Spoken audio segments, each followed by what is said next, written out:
De las tinieblas a la luz. Atreverse a orar por la liberación. Capítulo 2, primera parte. Estad atentos y vigilad. Marcos 13:33. Velad y orad para no caer en la tentación. El espíritu está pronto, pero la carne es débil. Sed sobrios, velad.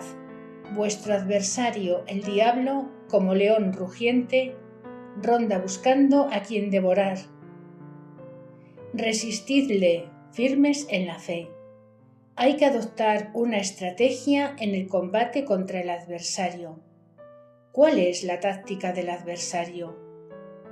Un ejército en campaña que no dispone de un buen servicio de información, que no conoce las armas del adversario, su táctica habitual y sus puntos débiles, no tiene ninguna oportunidad de obtener la victoria. Asimismo, Satán, como un señor de la guerra que quiere tomar una fortaleza, ataca por el lugar más débil. El enemigo de la naturaleza humana hace su ronda, examina cada una de nuestras virtudes teologales, cardinales y morales, y es ahí donde encuentra más débiles y disminuidos para nuestra salvación eterna, donde nos ataca e intenta cogernos. Hoy sabemos que los puntos débiles de nuestra naturaleza también pueden ser psicológicos, psiquiátricos o incluso físicos. ¿Cómo lo hace Satán para seducirnos, tentarnos y empujarnos al pecado? Actuemos como hijos de la luz y saber bien con quién estamos tratando. El adversario diabólico, al contrario, conoce lo que somos, nuestros puntos débiles, y es justamente ahí donde nos atacará, por la tentación que nos presenta bajo la apariencia del bien, proponiéndonos satisfacer nuestras necesidades elementales, nuestros deseos instintivos, para darnos el éxito fácil, rápido y espectacular de nuestras empresas, la voluntad del poder. El objetivo del diablo, lo sabemos, es de buscar a quien devorar. Es por ello el eclesiástico nos da el consejo siguiente: huye del pecado como de una serpiente, pues si te acercas te morderá. Dientes de león son sus dientes, que destrozan vidas humanas. Espada de doble filo es la transgresión. No hay remedio para su herida.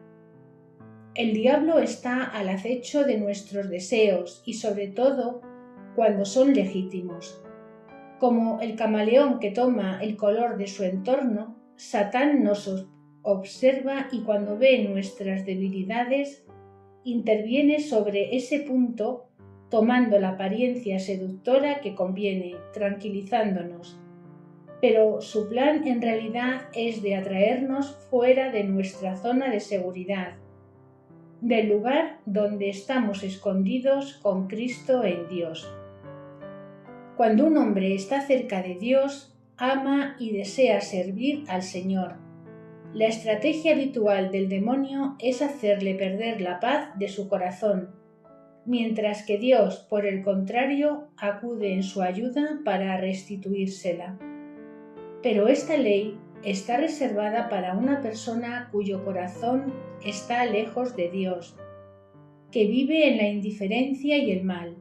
El demonio busca tranquilizarla, a mantenerla en una falsa quietud, mientras que el Señor, que desea su salvación y su conversión, turbará e inquietará su conciencia para tratar de llevarlo al arrepentimiento. San Pablo dice que si estamos todos revestidos de todas las armas de Dios, somos capaces de resistir el día del combate y de mantener firmes después de haber superado todas las fuerzas. Satán sabe que en Jesucristo, el Hijo de Dios, goza de una seguridad absoluta y que no puede hacerle nada hasta que se encuentra a sí mismo, de una forma u otra. Si nos relajamos y empezamos a escucharle, resbalamos y la caída parece inevitable. En efecto, de la tentación al pecado el paso se da rápidamente, pero cada caída aumenta las ganas para satisfacerlo y crea una dependencia que nos hace más débiles ante una nueva tentación, hasta el momento donde la trampa se cierra, hasta el punto que ya no vemos el mal e intentamos justificarnos falsamente con todo tipo de excusas. Eso no puede estar mal porque todo el mundo lo hace, y además es tan agradable y más fácil y eficaz para obtener lo que deseamos.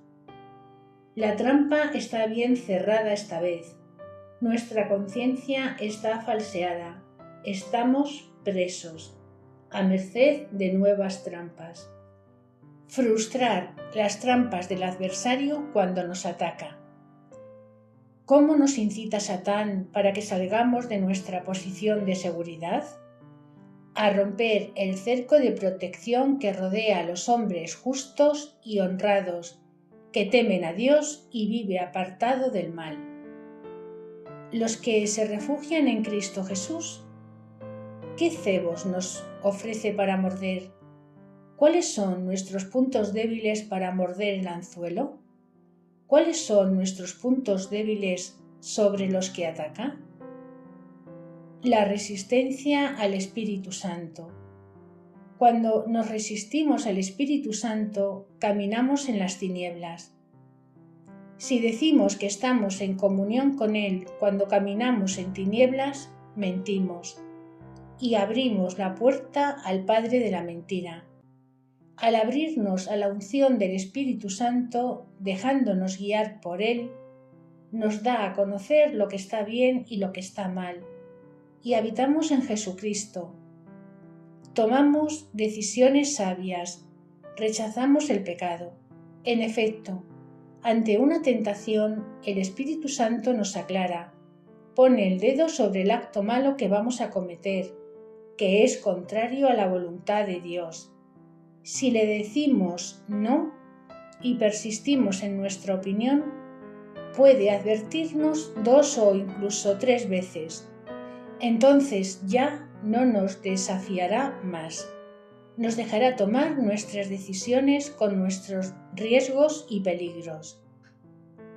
Dios no se puede hacer cómplice de nuestra actitud, porque si después de haber recibido el conocimiento de la verdad, pecamos deliberadamente, ya no quedan sacrificios por los pecados, sino solo la perspectiva pavorosa del juicio y del furor del fuego que devora a los enemigos. Después la codicia concibe y da a luz al pecado, y entonces el pecado, cuando madura, engendra la muerte espiritual, y caminamos en tinieblas. No importa la práctica religiosa, nuestros actos exteriores de religiosidad, de culto, oraciones, cantos, lectura de Biblia, asistencia a la misa, etc. La desobediencia a Dios.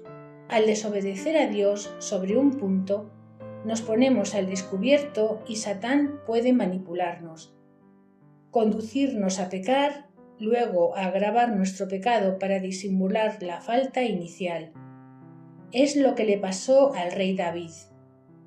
Cuando se quedó en su casa, en vez de ir al combate con sus hombres, cometió adulterio con Betsabé y, para cubrir las consecuencias de ese pecado, cometió un crimen haciendo que asesinaran a Uríe, el marido de Betsabé. Felizmente que el Espíritu Eterno le llevó a arrepentirse, como lo vemos en el Salmo 51. Entonces Satán ya no lo tenía agarrado. Cuando no le temes a Dios. Primer punto. Cuando no le temes a Dios, rechazamos el orden establecido por Dios para nuestra vida personal en nuestra familia, la iglesia o la vida profesional. Así la esposa no se somete ya a su marido, este último ya no se somete al Señor. Los niños desobedecen a los padres, los empleados a sus jefes jerárquicos, etc. Si tenemos temor de Dios, somos conscientes de su presencia, de su grandeza, de su santidad. Manifestamos un gran respeto por Él.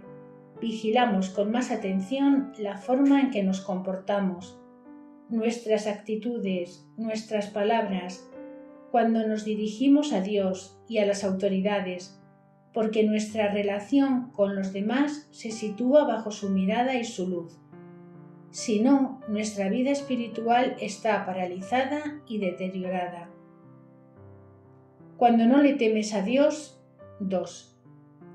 Nos mostramos arrogantes o soberbios en nuestras relaciones con Dios, creyendo que tenemos un derecho cualquiera en virtud del cual debe hacer nuestra voluntad, revelarnos sus secretos o darnos todo lo que queramos. Este comportamiento nos expone a ataques, en efecto, es uno de los factores principales que nos pone al descubierto. Dios resiste a los soberbios, mas da su gracia a los humildes. Por tanto, sed humildes ante Dios, pero resistid al diablo y él huirá de vosotros. Tercer punto, cuando no le temes a Dios. Hablamos tonterías y hacemos promesas precipitadas. Si Dios entiende nuestras conversaciones, sepamos que el enemigo también nos escucha y utilizará nuestros propósitos para acusarnos y obrar contra nosotros, si no nos confesamos. Cuando Dios os haya perdonado, hay que pedir su gracia y su ayuda para dominar tu lenguaje y arrancar de raíz tu carácter crítico, presuntuoso y jactancioso. Reflexionemos bien antes de prometer lo que sea a Dios y no hagamos juramentos que somos incapaces de mantener, si no nos exponemos a graves contratiempos como le ocurrió al apóstol Pedro. Cuando Jesús advirtió a los apóstoles que todos iban a sucumbir, Pedro dijo: «Aunque todos caigan, yo no». Jesús le dice: «En verdad te digo que hoy, esta misma noche, antes de que cante el gallo, 2 veces, tú me habrás negado 3». Pero él insistía: «Aunque tenga que morir contigo, no te negaré». Y los demás decían lo mismo. La consecuencia de esta presunción de los 12 fue casi desastrosa para ellos. Por suerte Jesús intervino: «Simón, Simón, mira que Satanás os ha reclamado para cribaros como trigo, pero yo he pedido por ti, para que tu fe no se apague. Y tú, cuando te hayas convertido, confirma a tus hermanos». Solo la intercesión de Jesús ha permitido a los discípulos mantenerse firmes y obtener la corona de la Iglesia. Por pretensión, Pedro se había enfrentado a Jesús y desafiado su palabra, por lo que se volvió vulnerable. Cuarto y último punto, cuando no le temes a Dios. Cuando no le temes a Dios, nos burlamos y denigramos a Satán.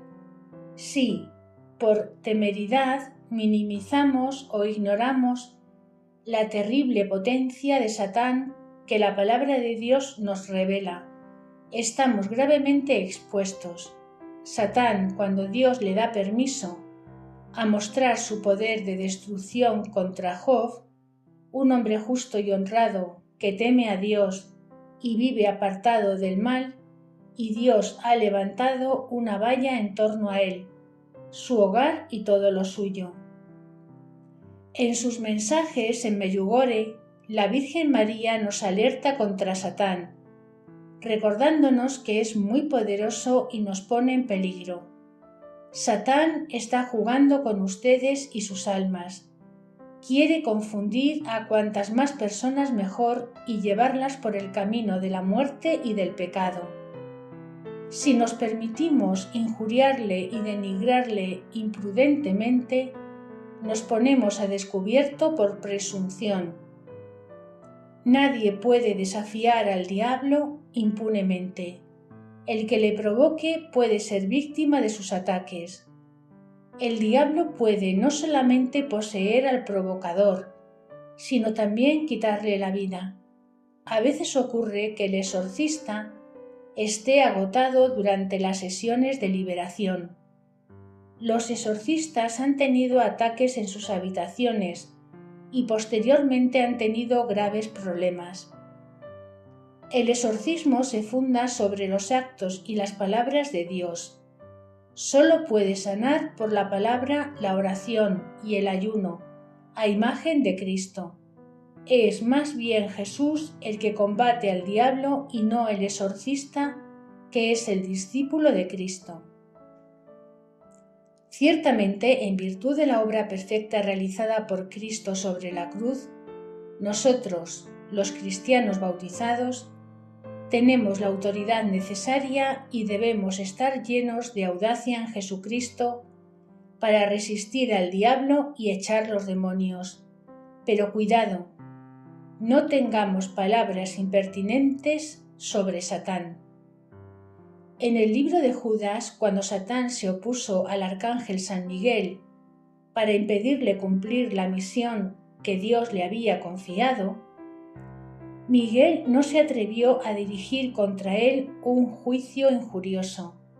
Simplemente dijo: «Que Dios te reprima», como Jesús nos enseña a pedir al Padre: «Líbranos del maligno». Dirijámonos a Satán con los únicos términos relativos a él por la Biblia. No injuriarle jamás, no denigrarle, no bromear sobre él. Por prudencia, actuar de la misma manera frente a los agentes que han hecho un pacto con Satanás: brujas, grandes maestros del ocultismo y esoterismo, jefes de cultos idolátricos.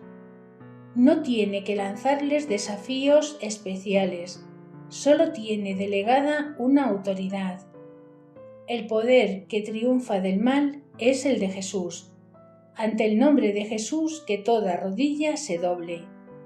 Cuando se trate de principados, potestades, espíritus malignos en cualquier nivel, esconderse en Cristo. Es la única posición que asegura vuestra seguridad y autoridad. Por lo demás, buscad vuestra fuerza en el Señor y en su invencible poder. Poneos las armas de Dios para poder afrontar las asechanzas del diablo. Nos negamos a perdonar desde el fondo del corazón a aquellos que nos han ofendido cuando el Señor nos ha perdonado. El rechazo a perdonar, el espíritu rencoroso, el odio, la animosidad contra alguien que nos ha decepcionado, traicionado y que no le amamos, nos entregan a Satán, al acusador, al verdugo.